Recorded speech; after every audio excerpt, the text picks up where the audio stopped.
अल्लाह के नाम से जो बड़ा ही मेहरबान और रहम करने वाला है। पाक है वो जो ले गया एक रात अपने बंदे को प्रतिष्ठित मस्जिद हराम से दूर की उस मस्जिद तक जिसके माहौल को उसने बरकत दी है, ताकि उसे अपनी कुछ निशानियां दिखाए। वास्तव में वही है सब कुछ सुनने और देखने वाला। हमने इससे पहले मूसा को किताब दी थी और उसे बनी इसराइल के लिए मार्गदर्शन का साधन बनाया था, इस ताकीद के साथ कि मेरे सिवा किसी को अपना कार्य साधक न बनाना। तुम उन लोगों की संतान हो जिन्हें हमने नूह के साथ नौका पर सवार किया था, और नूह एक शुक्रगुजार बंदा था। फिर हमने अपनी किताब में बनी इसराइल को इस बात से भी सावधान कर दिया था कि तुम 2 बार जमीन में बड़ा उपद्रव मचाओगे और बड़ी सरकशी दिखाओगे। आखिरकार जब उनमें से पहली सरकशी का अवसर आया तो ऐ बनी इसराइल, हमने तुम्हारे मुकाबले पर अपने ऐसे बंदे उठाए जो बड़े ही शक्तिशाली थे, और वे तुम्हारे देश में घुसकर हर ओर फैल गए। ये एक वादा था जिसे पूरा होकर ही रहना था। उसके बाद हमने तुम्हें उन पर प्रभुत्व का अवसर दे दिया और तुम्हें माल और औलाद से मदद दी और तुम्हारी संख्या पहले से बढ़ा दी। देखो, तुमने भलाई की तो वो तुम्हारे अपने ही लिए भलाई थी, और बुराई की तो वो तुम्हारे अपने ही लिए बुराई सिद्ध हुई। फिर जब दूसरे वादे का समय आया तो हमने दूसरे दुश्मनों को तुम पर आच्छादित किया, ताकि वे तुम्हारे चेहरे बिगाड़ दें और मस्जिद यानी बैतुल मक़दिस में उसी तरह घुस जाएं जिस तरह पहले दुश्मन घुसे थे, और जिस चीज पर उनका हाथ पड़े उसे तबाह करके रख दें।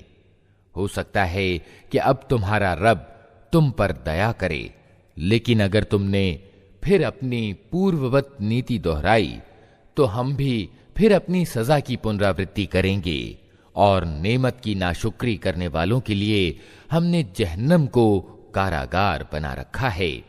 वास्तविकता ये है कि ये कुरान वो मार्ग दिखाता है जो बिल्कुल सीधा है। जो लोग इसे मानकर भले काम करने लगें, उन्हें ये शुभ सूचना देता है कि उनके लिए बड़ा बदला है, और जो लोग आखिरत को न माने, उन्हें ये सूचना देता है कि उनके लिए हमने दर्दनाक अजाब तैयार कर रखा है। इंसान बुराई उस तरह मांगता है जिस तरह भलाई मांगनी चाहिए। इंसान बड़ा ही उतावला है।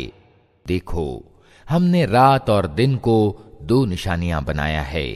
रात की निशानी को हमने प्रकाशहीन बनाया और दिन की निशानी को प्रकाश युक्त कर दिया, ताकि तुम अपने रब का अनुग्रह यानी रोजी खोज सको और महीने और वर्ष का हिसाब मालूम कर सको। इसी तरह हमने हर चीज को अलग अलग स्पष्ट करके रखा है।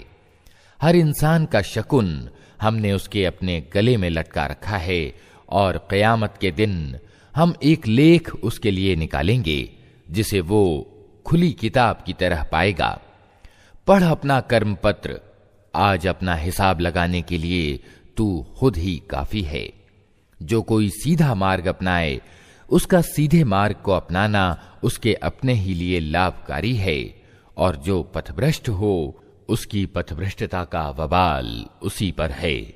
कोई बोझ उठाने वाला दूसरे का बोझ न उठाएगा, और हम अजाब देने वाले नहीं हैं जब तक कि लोगों को सत्य और असत्य का अंतर समझाने के लिए एक संदेश वाहक न भेज दें।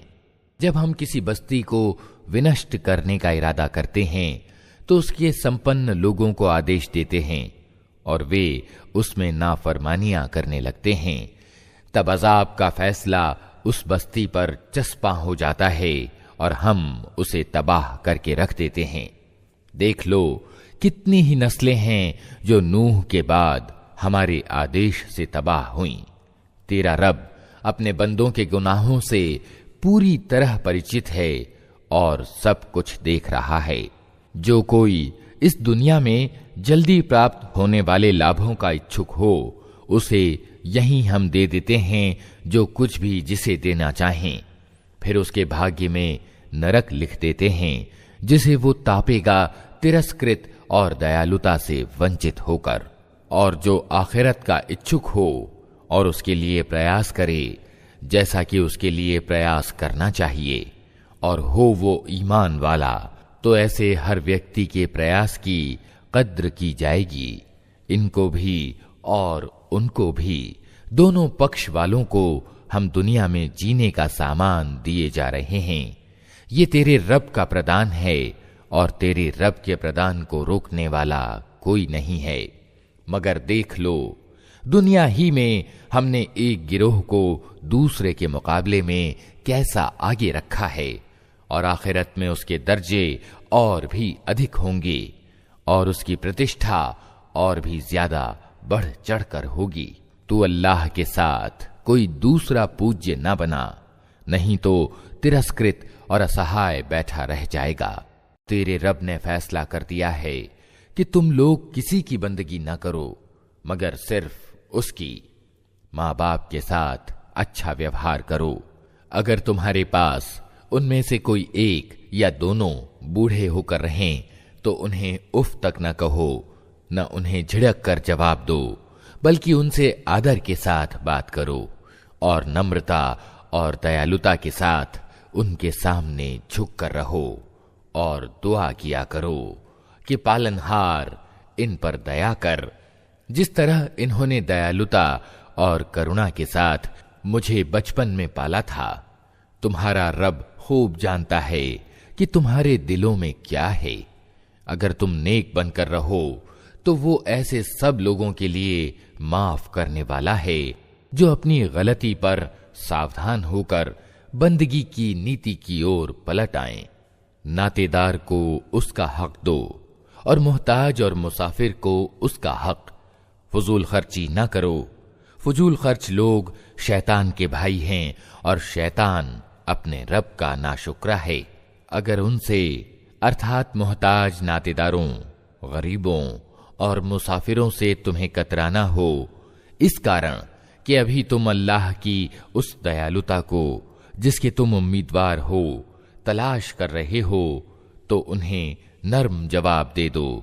न तो अपना हाथ गर्दन से बांधे रखो और न उसे बिल्कुल ही खुला छोड़ दो कि निंदित और बेबस बनकर रह जाओ। तेरा रब जिसके लिए चाहता है रोजी कुशादा करता है और जिसके लिए चाहता है तंग कर देता है।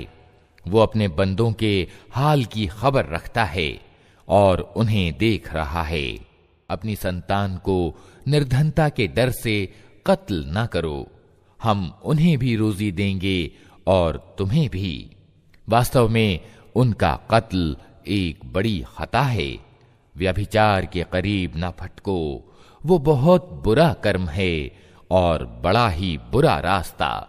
किसी जान को ना मारो जिसे अल्लाह ने हराम किया है, सिवाय इसके कि हक और इंसाफ को यही अपेक्षित हो, और जिसका कत्ल जुल्म के साथ किया गया हो उसके वली को हमने किसास की मांग का हक दिया है। अतः चाहिए कि वो कत्ल में सीमा से आगे न बढ़े, उसकी सहायता की जाएगी। अनाथ के माल के पास न फटको सिवाय उत्तम रीति के, यहां तक कि वो अपनी जवानी को पहुंच जाए। प्रतिज्ञा का अनुपालन करो, बेशक प्रतिज्ञा के विषय में तुम्हें जवाब देना होगा। पैमाने से दो तो पूरा भर कर दो और तौलो तो ठीक तराजू से तौलो। ये अच्छा तरीका है और परिणाम की दृष्टि से भी यही अच्छा है। किसी ऐसी चीज के पीछे न लगो जिसका तुम्हें ज्ञान न हो।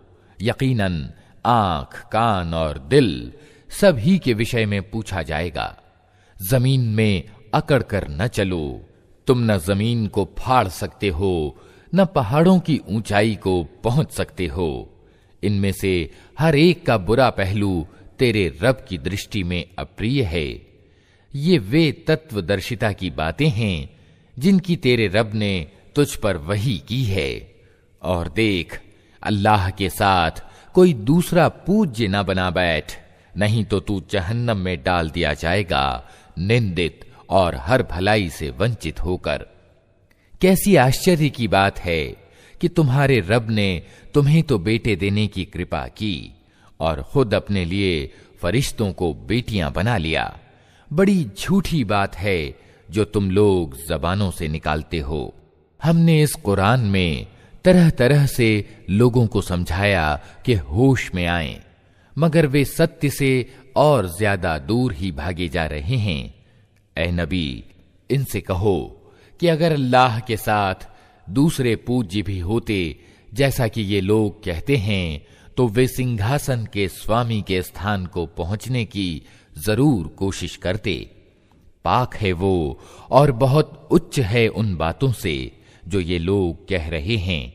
उसकी पाकी तो सातों आसमान और जमीन और वे सारी चीजें बयान कर रही हैं जो आसमान और जमीन में हैं। कोई चीज ऐसी नहीं जो उसकी प्रशंसा के साथ उसकी तस्बीह यानी पाकी बयान न कर रही हो, मगर तुम उनकी तस्बीह समझते नहीं हो। वास्तविकता ये है कि वो बड़ा ही सहनशील और माफ करने वाला है। जब तुम कुरान पढ़ते हो तो हम तुम्हारे और आखिरत पर ईमान न लाने वालों के बीच एक पर्दा डाल देते हैं और उनके दिलों पर ऐसा खोल चढ़ा देते हैं कि वे कुछ नहीं समझते, और उनके कानों में बोझ पैदा कर देते हैं। और जब तुम कुरान में अपने एक ही रब की चर्चा करते हो तो वे नफरत से मुंह मोड़ लेते हैं। हमें मालूम है कि जब वे कान लगाकर तुम्हारी बात सुनते हैं तो वास्तव में क्या सुनते हैं, और जब बैठकर आपस में कानाफूसियां करते हैं तो क्या कहते हैं। ये जालिम आपस में कहते हैं कि ये तो जादू का मारा आदमी है जिसके पीछे तुम लोग जा रहे हो। देखो कैसी बातें हैं जो ये लोग तुम पर छांटते हैं। ये भटक गए हैं, इन्हें रास्ता नहीं मिलता। वे कहते हैं जब हम सिर्फ हड्डियां और मिट्टी होकर रह जाएंगे तो क्या हम नए सिरे से पैदा करके उठाए जाएंगे। उनसे कहो तुम पत्थर या लोहा भी हो जाओ या इससे भी ज्यादा कठोर कोई चीज जो तुम्हारे जी में जिंदगी पाने से बहुत दूर हो, फिर भी तुम उठकर रहोगे। वे अवश्य पूछेंगे कौन है वो जो हमें फिर जीवन की ओर पलटा कर लाएगा। जवाब में कहो वही जिसने पहली बार तुमको पैदा किया। वे सिर हिला हिला कर पूछेंगे अच्छा तो ये होगा कब। तुम कहो आश्चर्य क्या कि वो समय निकट ही आ लगा हो। जिस दिन वो तुम्हें पुकारेगा तुम उसकी प्रशंसा करते हुए उसकी पुकार के जवाब में निकल आओगे, और तुम्हारा गुमान उस समय ये होगा कि हम बस थोड़ी ही देर इस हालत में पड़े रहे हैं। और ए नबी, मेरे बंदों अर्थात ईमान वाले बंदों से कह दो कि मुंह से वो बात निकाला करें जो उत्तम हो। वास्तव में ये शैतान है जो इंसानों के बीच बिगाड़ पैदा कराने की कोशिश करता है। वास्तव में ये शैतान इंसान का खुला दुश्मन है। तुम्हारा रब तुम्हारे हाल से खूब परिचित है। वो चाहे तो तुम पर दया करे और चाहे तो तुम्हें अजाब दे दे। और ए नबी, हमने तुमको लोगों पर हवालेदार बनाकर नहीं भेजा है। तेरा रब जमीन और आसमानों में रहने वालों को ज्यादा जानता है। हमने कुछ पैगंबरों को कुछ से बढ़कर पद दिए और हमने ही दाऊद को जबूर दी थी। इनसे कहो पुकार देखो उन पूज्यों को जिनको तुम अल्लाह के सिवा अपना कार्य साधक समझते हो। वे किसी तकलीफ को तुमसे न हटा सकते हैं न बदल सकते हैं। जिनको ये लोग पुकारते हैं वे तो खुद अपने रब के पास पहुंच प्राप्त करने का वसीला ढूंढ रहे हैं कि कौन उससे अधिक निकट हो जाए, और वे उसकी दयालुता के उम्मीदवार और उसके अजाब से डरे हुए हैं। वास्तविकता ये है कि तेरे रब का अजाब है ही डरने के योग्य, और कोई बस्ती ऐसी नहीं है जिसे हम क़यामत से पहले विनष्ट न करें या कठोर अजाब न दें। ये ईश्वरीय लेख्य में अंकित है। और हमको निशानियां भेजने से नहीं रोका मगर इस बात ने कि इनसे पहले के लोग उनको झुठला चुके हैं। अतः देख लो, समूद को हमने खुल्लम खुल्ला ऊंटनी लाकर दी और उन्होंने उस पर जुल्म किया। हम निशानियां इसीलिए तो भेजते हैं कि लोग उन्हें देखकर डरें। याद करो ए नबी, हमने तुमसे कह दिया था कि तेरे रब ने इन लोगों को घेर रखा है और ये जो कुछ अभी हमने तुम्हें दिखाया है उसको और उस पेड़ को जिस पर कुरान में लानत की गई है, हमने इन लोगों के लिए बस एक आजमाइश बनाकर रख दिया। हम इन्हें चेतावनी पर चेतावनी दिए जा रहे हैं मगर हर चेतावनी इनकी सरकशी में अभिवृद्धि किए जाती है। और याद करो, जबकि हमने फरिश्तों से कहा कि आदम को सजदा करो तो सबने सजदा किया मगर इब्लीस ने न किया। उसने कहा, क्या मैं उसको सजदा करूं जिसे तूने मिट्टी से बनाया है? फिर वो बोला, देखो तो सही, क्या ये इस योग्य था कि तूने इसे मेरे मुकाबले में श्रेष्ठता दी? अगर तू मुझे क़यामत के दिन तक मोहलत दे तो मैं इसकी पूरी नस्ल का उन्मूलन कर डालूं। बस थोड़े ही लोग मुझसे बच सकेंगे। अल्लाह ने कहा, अच्छा तो जा, उनमें से जो भी तेरा अनुसरण करें तुझ सहित उन सब के लिए जहन्नम ही भरपूर बदला है। तू जिस जिसको अपने आमंत्रण से फिसला सकता है फिसला ले, उन पर अपने सवार और पैदल चढ़ा ला। धन और संतान में उनके साथ साझा लगा और उनको वादे के जाल में फांस, और शैतान के वादे एक धोखे के सिवा और कुछ भी नहीं। यकीनन मेरे बंदों पर तुझे कोई प्रभुत्व प्राप्त न होगा और भरोसे के लिए तेरा रब काफी है। तुम्हारा वास्तविक रब तो वो है जो समुद्र में तुम्हारी नौका चलाता है ताकि तुम उसका अनुग्रह यानी रोजी तलाश करो। वास्तव में वो तुम्हारे हाल पर बड़ा ही मेहरबान है। जब समुद्र में तुम पर मुसीबत आती है तो उस एक के सिवा दूसरे जिन जिन को तुम पुकारा करते हो वे सब गुम हो जाते हैं, मगर जब वो तुमको बचाकर सूखी जमीन पर पहुंचा देता है तो तुम उससे मुंह मोड़ जाते हो। इंसान वास्तव में बड़ा कृतघ्न है। अच्छा, तो क्या तुम इस बात से बिल्कुल निश्चिंत हो कि अल्लाह कभी सूखी जमीन पर ही तुमको जमीन में धंसा दे या तुम पर पथराव करने वाली आंधी भेज दे और तुम उससे बचाने वाला कोई मददगार न पाओ? और क्या तुमको इसकी शंका नहीं कि अल्लाह फिर किसी समय समुद्र में तुमको ले जाए और तुम्हारी कृतज्ञता के बदले तुम पर प्रचंड तूफानी हवा भेजकर तुम्हें डुबो दे और तुमको ऐसा कोई न मिले जो उससे तुम्हारे इस परिणाम के बारे में पूछ गछ कर सके? ये तो हमारी कृपा है कि हमने आदम की संतान को श्रेष्ठता दी और उन्हें खुशकी और तरी में सवारियां प्रदान की और उनको पाक चीजों से रोजी दी और अपने बहुत से पैदा किए हुओं पर स्पष्ट श्रेष्ठता प्रदान की। फिर ध्यान में लाओ वो दिन जबकि हम इंसान के हर गिरोह को उसके नेता के साथ बुलाएंगे। उस समय जिन लोगों को उनका कर्म पत्र सीधे हाथ में दिया गया वो अपना कारनामा पढ़ेंगे और उन पर कण भर जुल्म न होगा। और जो इस दुनिया में अंधा बनकर रहा वो आखिरत में भी अंधा ही रहेगा, बल्कि रास्ता पाने में अंधे से ज्यादा नाकाम।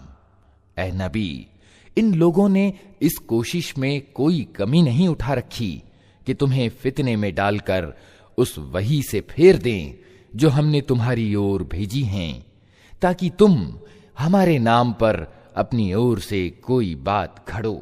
अगर तुम ऐसा करते तो वे जरूर तुम्हें अपना दोस्त बना लेते, और दूर न था कि अगर हम तुम्हें मजबूत न रखते तो तुम उनकी ओर कुछ न कुछ झुक जाते।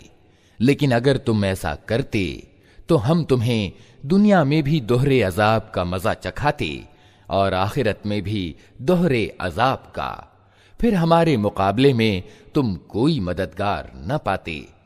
और ये लोग इस बात पर भी तुले रहे हैं कि तुम्हारे कदम इस भूभाग से उखाड़ दें और तुम्हें यहां से निकाल बाहर करें। लेकिन अगर ये ऐसा करेंगे तो तुम्हारे बाद ये खुद यहां कुछ ज्यादा देर न ठहर सकेंगे। ये हमारी निश्चित कार्य प्रणाली है जिसे उन सब रसूलों के मामले में हमने बरता है जिन्हें तुमसे पहले हमने भेजा था, और हमारी कार्य प्रणाली में तुम कोई परिवर्तन ना पाओगे। नमाज कायम करो सूरज ढलने से लेकर रात के अंधेरे तक, और फज्र के कुरान को भी आवश्यक ठहराओ, क्योंकि फज्र का कुरान साक्षात होता है। और रात को तहज्जुद पढ़ो, ये तुम्हारे लिए उसके अतिरिक्त यानी नफल है। दूर नहीं कि तुम्हारा रब तुम्हें प्रशंसा योग्य स्थान पर पदासीन कर दे। और दुआ करो कि पालनहार मुझको जहां भी तू ले जा सच्चाई के साथ ले जा, और जहां से भी निकाल सच्चाई के साथ निकाल, और अपनी ओर से एक सत्ता एवं अधिकार को मेरा सहायक बना दे। और घोषणा कर दो कि सत्य आ गया और असत्य मिट गया, असत्य तो मिटने ही वाला है। हम इस कुरान के अवतरण क्रम में वो कुछ अवतरित कर रहे हैं जो मानने वालों के लिए तो आरोग्य और दयालुता है, मगर जालिमों के लिए घाटे के सिवा और किसी चीज में अभिवृद्धि नहीं करता। इंसान का हाल ये है कि जब हमारा उस पर कृपादान होता है तो वो ऐंठता और पीठ मोड़ लेता है, और जब तनिक मुसीबत का सामना होता है तो निराश होने लगता है। ए नबी, उन लोगों से कह दो कि हर एक अपने तरीके पर चल रहा है। अब ये तुम्हारा रब ही बेहतर जानता है कि सीधे मार्ग पर कौन है। ये लोग तुमसे रूह के विषय में पूछते हैं, कहो ये रूह मेरे रब के आदेश से आती है, मगर तुम लोगों ने ज्ञान का थोड़ा ही भाग पाया है।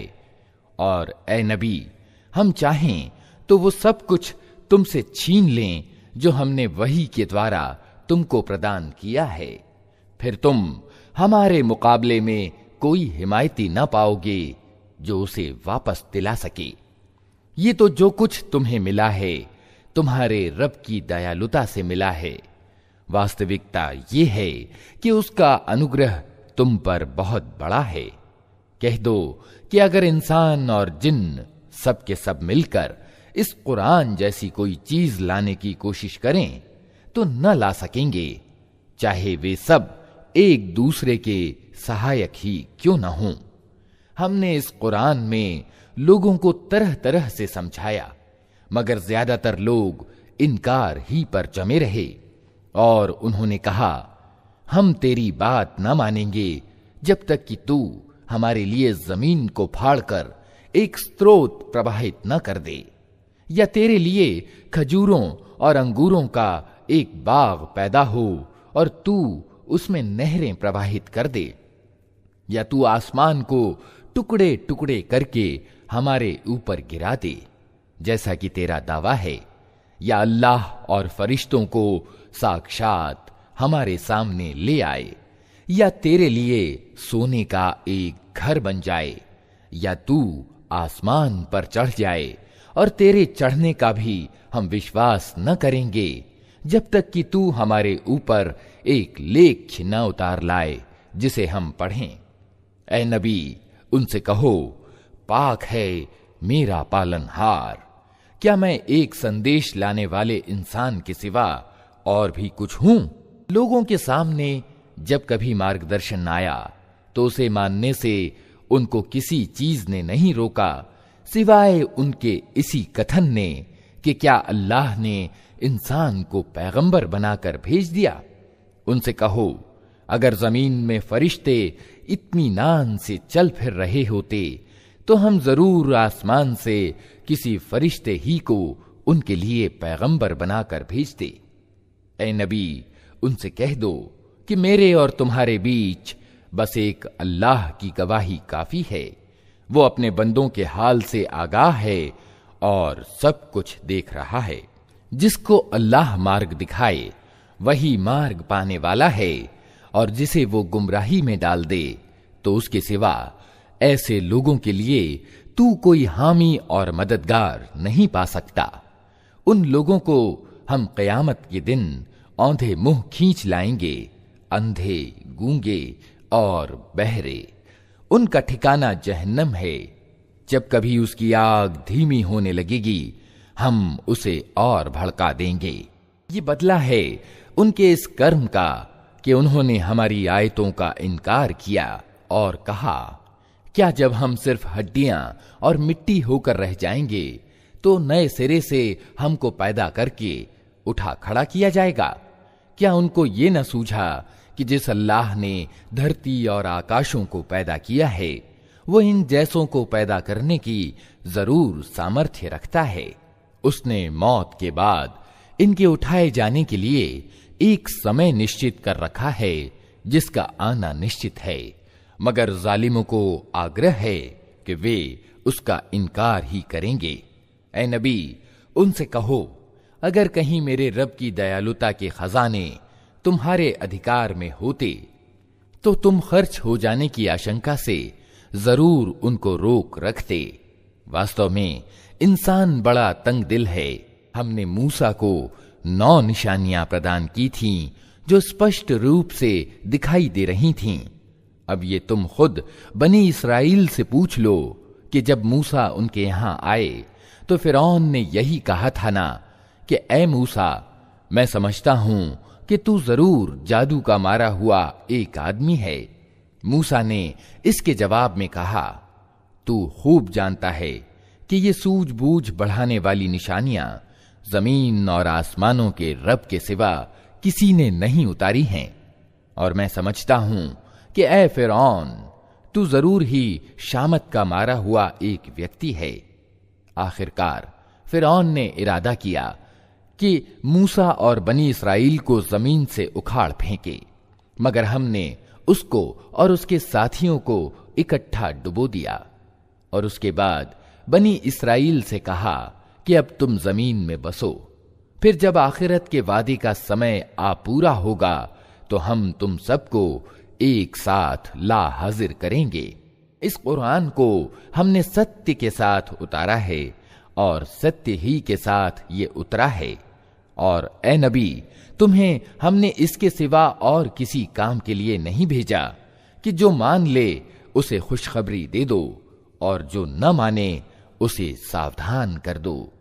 और इस कुरान को हमने थोड़ा थोड़ा करके उतारा है ताकि तुम ठहर ठहर कर इसे लोगों को सुनाओ, और इसे हमने अवसर अवसर से क्रमशः उतारा है।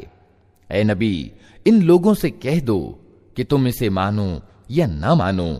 जिन लोगों को इससे पहले ज्ञान दिया गया है उन्हें जब ये सुनाया जाता है तो वे मुंह के बल सजदे में गिर जाते हैं और पुकार उठते हैं, पाक है हमारा रब, उसका वादा तो पूरा होना ही था। और वे मुंह के बल रोते हुए गिर जाते हैं और इसे सुनकर उनकी विनम्रता और बढ़ जाती है। ऐ नबी, इनसे कहो, अल्लाह कहकर पुकारो या रहमान कहकर, जिस नाम से भी पुकारो उसके लिए सब अच्छे ही नाम हैं। और अपनी नमाज ना बहुत ज्यादा ऊंची आवाज से पढ़ो और ना बहुत दबी आवाज से। इन दोनों के बीच औसत दर्जे का लहजा अपनाओ और कहो, प्रशंसा है उस अल्लाह के लिए जिसने ना किसी को बेटा बनाया, न कोई शासन ही में उसका साझीदार है, और न वो बेबस है कि कोई उसका हिमायती हो।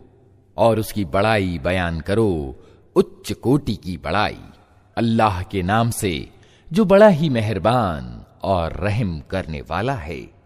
प्रशंसा अल्लाह के लिए है जिसने अपने बंदे पर ये किताब उतारी और इसमें कोई टेढ़ न रखी, ठीक ठीक सीधी बात कहने वाली किताब, ताकि वो लोगों को अल्लाह के कठोर अजाब से सावधान कर दे और ईमान लाकर अच्छे कर्म करने वालों को खुशखबरी दे दे कि उनके लिए अच्छा बदला है जिसमें वे हमेशा रहेंगे, और उन लोगों को डरा दे जो कहते हैं कि अल्लाह ने किसी को बेटा बनाया है।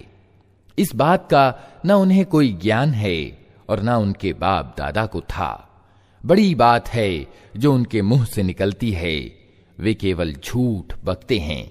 अच्छा, तो ऐ नबी, शायद तुम इनके पीछे गम के मारे अपनी जान खो देने वाले हो अगर ये उस शिक्षा पर ईमान न लाए। वाकया ये है कि ये जो कुछ सरो सामान भी जमीन पर है, इसको हमने जमीन की शोभा बनाया है ताकि इन लोगों को आजमाएं कि इनमें कौन अच्छा कर्म करने वाला है। आखिरकार इस सब को हम एक चटियल मैदान बना देने वाले हैं। क्या तुम समझते हो कि गुफा और शिलालेख वाले हमारी कोई बड़ी अनोखी निशानियों में से थे? जब उन कुछ नवयुवकों ने गुफा में पनाह ली और उन्होंने कहा कि ऐ पालनहार, हमको अपनी विशेष दयालुता का पात्र बना और हमारा मामला ठीक कर दे, तो हमने उन्हें उसी गुफा में थपक कर वर्षों के लिए गहरी नींद सुला दिया। फिर हमने उन्हें उठाया ताकि देखें उनके दो गिरोहों में से कौन अपनी ठहरने की अवधि की ठीक गणना करता है। हम उनकी वास्तविक कहानी तुम्हें सुनाते हैं। वे कुछ नवयुवक थे जो अपने रब पर ईमान लाए थे, और हमने उन्हें मार्गदर्शन की दृष्टि से उन्नति प्रदान की थी। हमने उनके दिल उस समय मजबूत कर दिए जब वे उठे और उन्होंने ये घोषणा कर दी कि हमारा रब तो बस वही है जो आसमानों और जमीन का रब है। हम उसे छोड़कर किसी दूसरे पूज्य को न पुकारेंगे। अगर हम ऐसा करें तो बिल्कुल अनुचित बात करेंगे। फिर उन्होंने आपस में एक दूसरे से कहा, ये हमारी कौम तो जगत के स्वामी को छोड़कर दूसरे ईश बना बैठी है। ये लोग उनके पूज्य होने पर कोई स्पष्ट प्रमाण क्यों नहीं लाते? आखिर उस व्यक्ति से बड़ा जालिम कौन हो सकता है जो अल्लाह पर झूठ बांधे। अब जबकि तुम उनसे और अल्लाह के अतिरिक्त उनके इष्ट पूज्यों से संबंध काट चुके हो, तो चलो अब अमुक गुफा में चलकर पनाह लो। तुम्हारा रब तुम पर अपनी दयालुता का दामन फैलाएगा और तुम्हारे काम के लिए साधन जुटा देगा। तुम उन्हें गुफा में देखते तो तुम्हें यूं दिखाई देता कि सूरज जब निकलता है तो उनकी गुफा को छोड़कर दाहिनी ओर चढ़ जाता है, और जब डूबता है तो उनसे बचकर बाईं ओर उतर जाता है। और वे हैं कि गुफा के भीतर एक विस्तृत स्थान में पड़े हैं। ये अल्लाह की निशानियों में से एक है। जिसको अल्लाह मार्ग दिखाए वही मार्ग पाने वाला है, और जिसे अल्लाह भटका दे उसके लिए तुम कोई मार्गदर्शक अभिभावक नहीं पा सकते। तुम उन्हें देखकर ये समझते हो कि वे जाग रहे हैं, हालांकि वे सो रहे थे। हम उन्हें दाएं बाएं करवट दिलवाते रहते थे, और उनका कुत्ता गुफा के दहाने पर हाथ फैलाए बैठा था। अगर तुम कहीं झांक कर उन्हें देखते तो उल्टे पांव भाग खड़े होते, और तुम उनको देखकर भयभीत हो जाते। और इसी अनोखे चमत्कार से हमने उन्हें उठा बिठाया ताकि तनिक आपस में पूछ गछ करें। उनमें से एक ने पूछा, कहो कितनी देर इस हाल में रहे? दूसरों ने कहा, शायद दिन भर या उससे कुछ कम रहे होंगे। फिर वे बोले, अल्लाह ही बेहतर जानता है कि हमारा कितना समय इस हालत में बीता। चलो अब अपने में से किसी को चांदी का ये सिक्का देकर शहर भेजें और वो देखे कि सबसे अच्छा भोजन कहाँ मिलता है। वहां से वो कुछ खाने के लिए लाए, और चाहिए कि जरा होशियारी से काम करे। ऐसा न हो कि वो किसी को हमारे यहां पर होने की सूचना दे बैठे। अगर कहीं उन लोगों का हाथ हम पर पड़ गया तो बस पथराव करके मार ही डालेंगे, या फिर जबरदस्ती हमें अपने पंथ में वापस ले जाएंगे, और ऐसा हुआ तो हम कभी सफल ना हो सकेंगे। इस तरह हमने शहर वालों को उनके हाल की खबर कर दी ताकि लोग जान लें कि अल्लाह का वादा सच्चा है और ये कि क़यामत की घड़ी बेशक आकर रहेगी। मगर जरा सोचो कि जब सोचने की असल बात ये थी, उस समय वे आपस में इस बात पर झगड़ रहे थे कि इन गुफा वालों के साथ क्या किया जाए। कुछ लोगों ने कहा, इन पर एक दीवार चुन दो, इनका रब ही इनके मामले को बेहतर जानता है।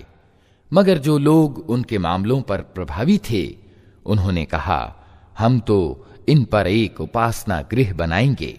कुछ लोग कहेंगे कि वे 3 थे और चौथा उनका कुत्ता था, और कुछ दूसरे कह देंगे कि 5 थे और छठा उनका कुत्ता था। ये सब बेतुकी हाँकते हैं। कुछ और लोग कहते हैं कि 7 थे और 8वां उनका कुत्ता था। कहो, मेरा रब ही बेहतर जानता है कि वे कितने थे। कम ही लोग उनकी तादाद ठीक जानते हैं। अतः सरसरी बात से बढ़कर उनकी तादाद के मामले में लोगों से वाद विवाद न करो और न उनके संबंध में किसी से कुछ पूछो। और देखो, किसी चीज के बारे में कभी ये न कहा करो कि मैं कल ये काम कर दूंगा। तुम कुछ नहीं कर सकते सिवाय इसके कि अल्लाह चाहे। अगर भूले से ऐसी बात मुंह से निकल जाए तो तुरंत अपने रब को याद करो और कहो, उम्मीद है कि मेरा रब इस मामले में सच्चाई से निकटतम बात की ओर मेरा मार्गदर्शन करेगा। और वे अपनी गुफा में 300 वर्ष रहे, और कुछ लोग अवधि की गणना में 9 वर्ष और बढ़ गए हैं। तुम कहो, अल्लाह उनके ठहरने की अवधि ज्यादा जानता है। आसमानों और जमीन की सब छिपी बातें उसी को मालूम है। क्या खूब है वो देखने वाला और सुनने वाला। जमीन और आसमान के सृष्ट प्राणी आदि की कोई खबर लेने वाला उसके सिवा नहीं, और वो अपनी सत्ता में किसी को साझीदार नहीं बनाता। ऐ नबी, तुम्हारे रब की किताब में से जो कुछ तुम पर प्रकाशना की गई है, उसे ज्यों का त्यों सुना दो।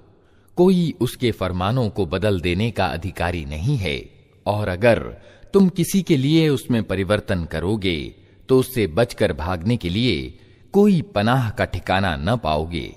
और अपने दिल को उन लोगों के साथ रहने पर संतुष्ट करो जो अपने रब की प्रसन्नता के इच्छुक बनकर सुबह और शाम उसे पुकारते हैं, और उनसे हरगिज निगाह न फेरो। क्या तुम दुनिया की शोभा को पसंद करते हो? किसी ऐसे व्यक्ति का आज्ञा पालन न करो जिसके दिल को हमने अपनी याद से गाफिल कर दिया है, और जो अपनी इच्छा पर चलने और मनमानी करने में लग गया है, और जिसका कार्यकलाप असंतुलित है। स्पष्ट कह दो कि ये सत्य है तुम्हारे रब की ओर से। अब जिसका जी चाहे मान ले और जिसका जी चाहे इनकार कर दे। हमने इनकार करने वाले जालिमों के लिए एक आग तैयार कर रखी है जिसकी लपटें उन्हें घेरे में ले चुकी हैं। वहां अगर वे पानी मांगेंगे तो ऐसे पानी से उनका सत्कार किया जाएगा जो तेल की तलछट जैसा होगा, और उनका मुंह भून डालेगा।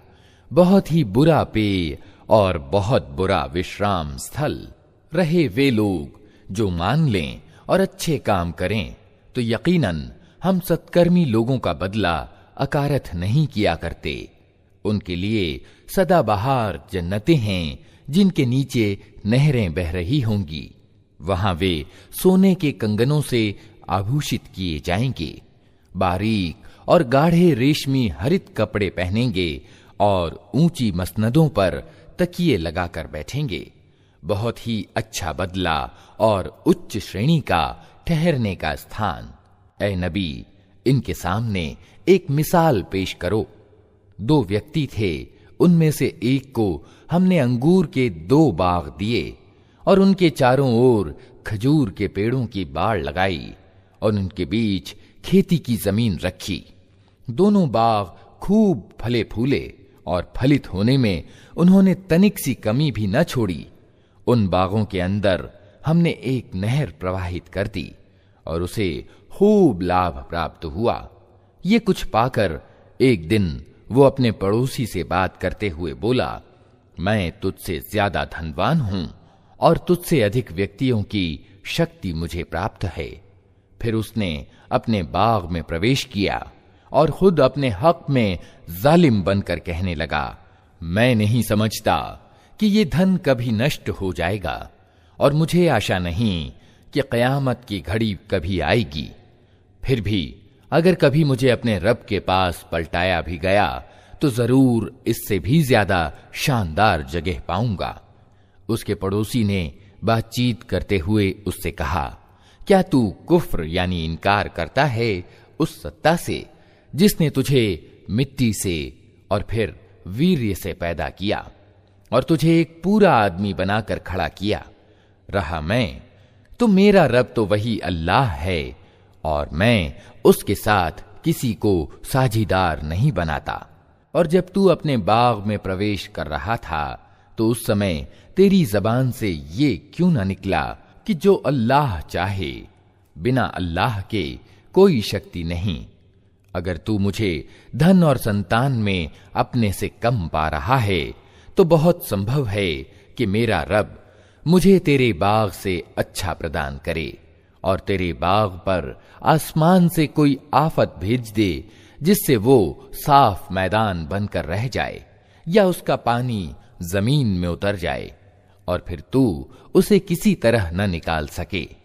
आखिरकार हुआ ये कि उसका सारा फल नष्ट हो गया और वो अपने अंगूरों के बाग को टट्टियों पर उल्टा पड़ा देखकर अपनी लगाई हुई लागत पर हाथ मलता रह गया और कहने लगा कि क्या ही अच्छा होता मैंने अपने रब के साथ किसी को साझी न ठहराया होता। न हुआ अल्लाह को छोड़कर उसके पास कोई जत्था कि उसकी मदद करता और न कर सका वो आप ही उस आफत का मुकाबला। उस समय मालूम हुआ कि काम बनाने का सारा अधिकार परम सत्य अल्लाह ही के लिए है। इनाम वही अच्छा है जो वो प्रदान करे और परिणाम वही अच्छा है जो वो दिखाए। और ए नबी, इन्हें दुनिया की जिंदगी की वास्तविकता इस मिसाल से समझाओ कि आज हमने आसमान से पानी बरसा दिया तो जमीन की पौध खूब घनी हो गई और कल वही वनस्पति भुस बनकर रह गई जिसे हवाएं उड़ाए लिए फिरती हैं। अल्लाह को हर चीज पर प्रभुत्व प्राप्त है। ये धन और ये संतान सिर्फ दुनिया की जिंदगी की एक क्षणिक शोभा है। असल में बाकी रह जाने वाली नेकियां ही तेरे रब के यहां परिणाम की दृष्टि से उत्तम हैं और उन्हीं से अच्छी उम्मीदें जोड़ी जा सकती हैं। चिंता उस दिन की होनी चाहिए जबकि हम पहाड़ों को चलाएंगे और तुम जमीन को बिल्कुल नंगी पाओगे और हम सारे इंसानों को इस तरह घेर कर इकट्ठा करेंगे कि अगले पिछलों में से एक भी न छूटेगा और सब के सब तुम्हारे रब के सामने पंक्तियों में पेश किए जाएंगे। लो देख लो, आ गए ना तुम हमारे पास उसी प्रकार जैसा हमने तुमको पहली बार पैदा किया था। तुमने तो ये समझा था कि हमने तुम्हारे लिए कोई वादे का समय निश्चित ही नहीं किया है और कर्मपत्र सामने रख दिया जाएगा। उस समय तुम देखोगे कि अपराधी लोग अपनी जिंदगी की किताब में अंकित बातों से डर रहे होंगे और कह रहे होंगे कि हाय हमारा दुर्भाग्य, ये कैसी किताब है कि हमारी कोई छोटी बड़ी हरकत ऐसी नहीं रही जो इसमें अंकित न हो गई हो। जो कुछ उन्होंने किया था वो सब अपने सामने मौजूद पाएंगे और तेरा रब किसी पर तनिक जुल्म न करेगा। याद करो जब हमने फरिश्तों से कहा कि आदम को सजदा करो तो उन्होंने सजदा किया मगर इब्लीस ने न किया। वो जिन्नों में से था इसलिए अपने रब के आदेश का उल्लंघन किया। अब क्या तुम मुझे छोड़कर उसको और उसकी संतति को अपना संरक्षक बनाते हो, हालांकि वे तुम्हारे शत्रु हैं। बड़ा ही बुरा विकल्प है जिसे जालिम लोग अपना रहे हैं। मैंने आसमान और जमीन पैदा करते समय उनको नहीं बुलाया था और ना खुद उनको बनाने में उन्हें शरीक किया था। मेरा काम ये नहीं है कि गुमराह करने वालों को अपना सहायक बनाया करूं। फिर क्या करेंगे ये लोग उस दिन जबकि इनका रब इनसे कहेगा कि पुकारो अब उन हस्तियों को जिन्हें तुम मेरा साझीदार समझ बैठे थे।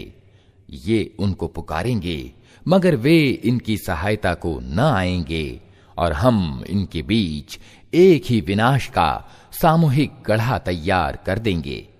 सारे अपराधी उस दिन आग देखेंगे और समझ लेंगे कि अब उन्हें उसमें गिरना है और वे उससे बचने के लिए कोई पनाह का ठिकाना न पाएंगे।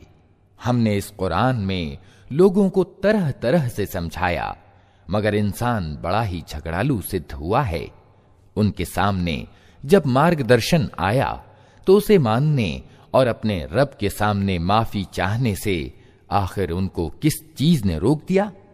इसके सिवा और कुछ नहीं कि वे इंतजार में हैं कि उनके साथ भी वही कुछ हो जो पिछली कौमों के साथ हो चुका है, या ये कि वे अजाब को सामने आते देख लें।